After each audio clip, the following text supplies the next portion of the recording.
I'm Scott Fishman. I'm John Dwoskin. And this is the 7-Minute Salesman. Welcome, everybody.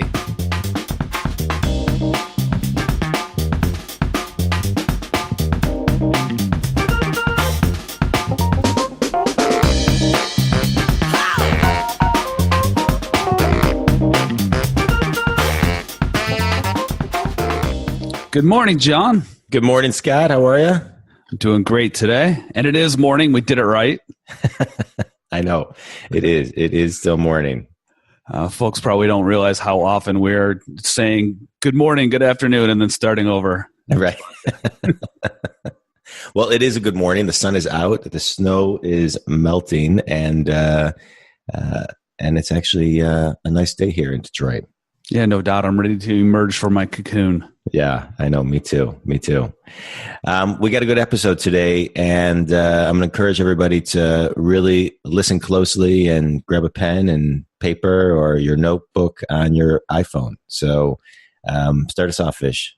Yeah, well, first and foremost, I want to thank the community for the feedback we've gotten recently. And the few episodes that we're going to be doing upcoming are all as a direct result of what we're hearing out there. We want to make sure that we're giving you guys what you want. So here we go. Well said. And thanks. So, folks, here's what we're going to talk about today. Right now, it's after the first of the year, business has started, and we want to get people in the mindset of working on their business and growing. There's a saying out there, and I looked it up. It's been attributed to a few people, but one of them is Lou Holtz, who I actually love. I don't know why I like Notre Dame football. It's probably because of our roommate, Dan, that we had in college, John. But Lou Holtz said, you're either growing or dying. There is no stagnation.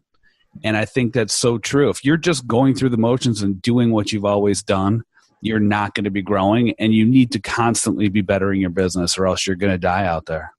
I posted every Sunday morning. I post on social media just kind of a Sunday mindset of the day. And today I posted this morning when I woke up, what got you here won't get you there, Marshall Goldsmith. And I mean, in the same lines of Lou Holtz's quote, I agree. So let's talk about kind of this. How do people grow? What's the foundation of the growth that we're going to talk about today? Well, I think basically the biggest thing is actually knowing your business and knowing what you're doing. We talk a lot about going through and seeking out your metrics, your key performance indicators and whatnot, but you need to get better yourself. You need to listen to what you've done. If you're in phone sales, you need to make sure you're recording your phone calls, listening to yourself, and making sure that you are always seeking to get better. If you're doing face-to-face, you need to make sure you're role-playing things with your team members, your sales manager, your whoever is above you, whoever's below you, some of your peers. But you need to hash these things out. You need to get into real-life situations and role-play them and scrimmage and see how you're going to get better. I love that. I think role-playing, Fish, is so underutilized and so I think because salespeople think it's uncomfortable. Sometimes I think salespeople think it's easier to practice in front of clients than practice in front of their colleagues because they know what they actually don't know. But I think role-playing is one of the fastest ways to accelerate any salesperson in any field, anywhere in the world, period, the end. And I'm going to recommend that everybody commit to role-playing, 15 minutes a day, 3 days a week. So then a lot of times the question is, well, what do I role-play? And it's anything that's in your continuum that messes you up and doesn't help you convert. When you look at your KPIs, when you look at your conversions and your KPIs and your metrics, whatever's not working for you, you need to dive in and role play those types of topics and situations and overcoming those objections and giving yourself more fuel to be in front of clients, more productive, and be a better influencer. Yeah, we've talked about that before with, we say everybody needs a coach. Some salespeople, they don't want to have someone coaching them and getting in their business. But when you think about it, the greatest basketball player of all time, arguably, Michael Jordan, right? He had a coach. Yes. He had several coaches. Any great actor, Laurence Olivier, whoever you want to talk about. I don't know if I've ever actually seen a Laurence Olivier movie, but right. Hopkins, right? He's one of the greatest actors of our time. He rehearses before he gets in front of the camera or on stage.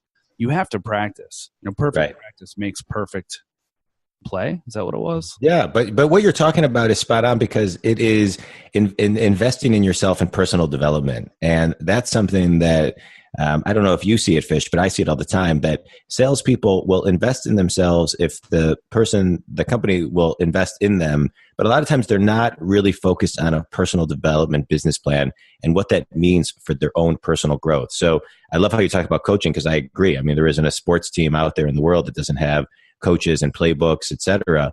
A lot of salespeople don't think like that. So having a personal development business plan is critical. Role playing is one component of it. Coaching is another component of it. There's so many different components, but it's the commitment to growth. I love the quote that you kicked off today. If you're not growing, then you become a commodity. I like that. I don't want to be just a commodity. I'm a unique and individual snowflake, John. Yeah, well, yeah, you absolutely. So I'm challenging everybody on the call today. If you're in sales, what's your business development business plan? And if you don't have it, create one. And it should be something where you look when you look backwards, you say, "Wow, I'm better today than I was yesterday, and I'm for sure better this week than I was last week." Right. But if you are not growing, then you're going to get run over. Yeah, and when you're doing your coaching and your role playing and you're working with somebody, you should be challenging yourself. You should be working hard. You don't build muscle by lifting the same weight every time. You have to, lift a little bit more every single time and grow and tense that muscle or work that muscle in order to build it. It's the same thing with what we do. You have to actually practice not only in real life situations, but make them a little bit harder, make them tougher. Get sweaty, get the blood pressure going. You get that V in your forehead when we stretch out, John. I've seen it before. Yeah, I get the V all the time. I am known for that V. Yes, I know. It just came out. I love it. All right. So I can't laugh without the V, right? But you should be putting pressure on yourself, because if you make it harder on yourself in practice, when you do put it into play, it'll be child's play for you, right? Right. It's like those running with those. I don't know if they still do those things. Remember heavy hands? Do you remember those? No. What was it? It was like these dumbbells, but they were kind of like almost like a big brass knuckle that you would carry. You would run with them. I don't know why. Vaguely, yeah. For runners, but when you ran with those, it was harder. So then when you actually ran without them, it was easier. You had the ability to, I guess, go faster. I don't know how, but yeah. Well, I'll tell you, I've done a lot of role playing in my day with a lot of on my own as a salesperson, and then training other salespeople. And there's nothing more uncomfortable than role playing for people, because it's probably the most vulnerable state that a salesperson can be in. But the growth potential from it is huge. But just let's talk about a little bit about just a different, kind of an overarching theme of all of this. I think one of the reasons people don't think about personal development, because if you're the CEO of your own company, you're thinking about personal development. But if you are a salesperson within a company, you're not necessarily thinking about business development. But a lot of times these salespeople, or personal development, but a lot of times these salespeople are making $300,000, $400,000, $600,000, $1 million+ dollars. They're making major income. If a business owner was making that and had a coach, then that would be considered a very successful business. But sometimes salespeople get a little skewed, and they don't think of themselves as a business person running their own business on a phenomenal platform, whatever that is, and thinking like a CEO. Yeah, I've said it since day one. I always look at my desk, my cubicle, wherever I'm working. I call that my own lemonade stand. Yeah, I love that. Yeah. Got ink. And that's where I can actually run my business. I can make tweaks. I know where my times are to contact people. I know how to prospect, but I also know that I have to get better. I have to find more prospects. I have to find more people to speak to on a daily basis. I have to find new products that I can offer. I have to master my own business in order to grow every single day and do better today than I did last month. Because actually, you and I talked about it. I'm in the mortgage business, and it's well known.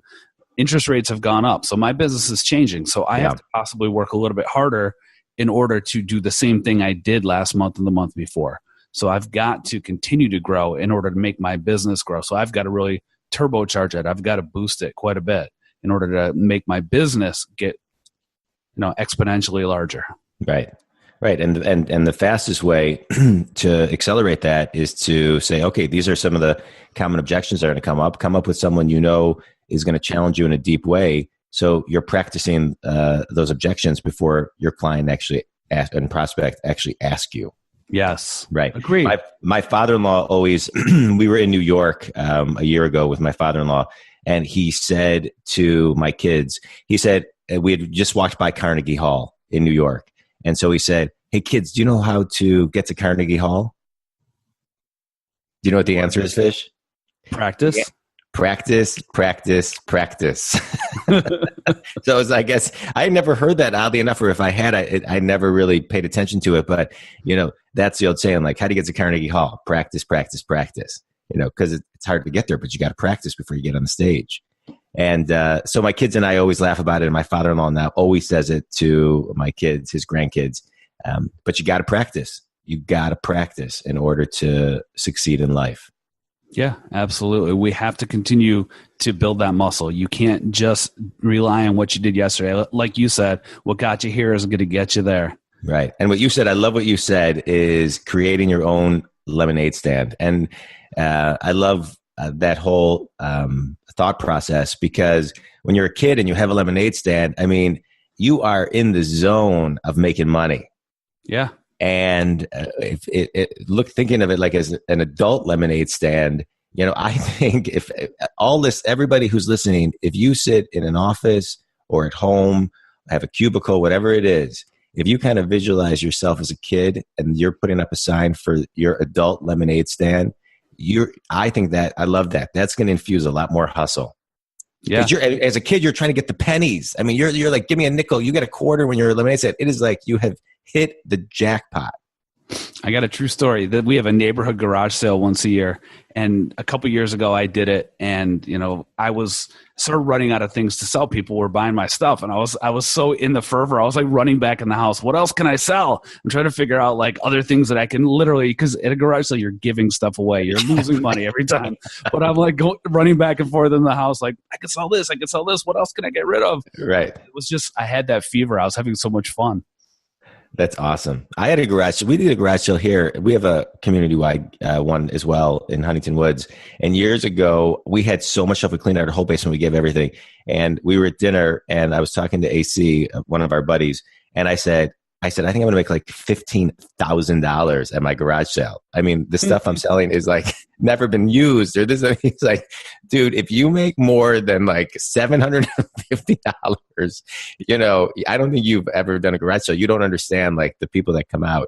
But right. I found myself bartering things. Like I was giving things away. It was like, I had a whole set of golf clubs that I wasn't using anymore because I got a new one. I thought I was going to get like $400. I think I sold them for like $5. But I felt great. But my point is I negotiated up from like, I think $4. So it's like, that's funny. But the hustle of what you're talking about and the hustle you have at a garage sale and the hustle to get every penny and every prospect and to sell. And whether it's that or a lemonade stand, to me, that's one of the best things I've heard in a while. I don't care if you're selling cars, you're selling furniture, you're selling medical supplies, whatever you're selling, there is a top dog that you work with. Whether you might be the top dog, probably because you listen to us, but if there is someone that's doing just way better than everyone else, it's because they are treating this like a business. They're doing things differently. They're working harder, working smarter. They are actually hustling the right way. So emulate what they're doing. It's not that difficult, but learn and grow. And it will set you apart. I just spoke, I'm not saying this to impress anyone, but just to impress upon, I just spoke at a retail convention and there was a bunch of brokers and there was about 150 plus people in the room. And when I said, I want everybody in this room to listen as a business person, not as a broker, salesperson, the faces were like, they didn't even understand what I was saying. So if you can own this and what we're talking about today, think like a business person, run your business, think like a CEO, own your own lemonade stand. You're going to separate yourself from the pack immediately and growth just happens and accelerates. Well said, Jonathan. Thank you. I think this actually wraps up this week. We've got some great content here. Again, thank you to the 7-Minute Sales Minute community. We've had great feedback lately, and what we're talking about now is a direct result of that. So please keep listening, keep reaching out to us. Give us a review on iTunes. Rate and review, please, because that always helps. Thank you very much, and I hope everyone has a great day. Thanks, everybody. Fish, thanks. Great talk, and have a great week, everybody. Thanks, everybody, for listening. Now, no excuses. It's time to put everything you listen to into action. Stop bullshitting yourself. Stop lying to yourself. Stop listening and doing nothing with this information. Take this information, implement it into your day, kick some ass, grow your business, grow your sales, make more money, have more fun, have a better life, period, the end. What he said.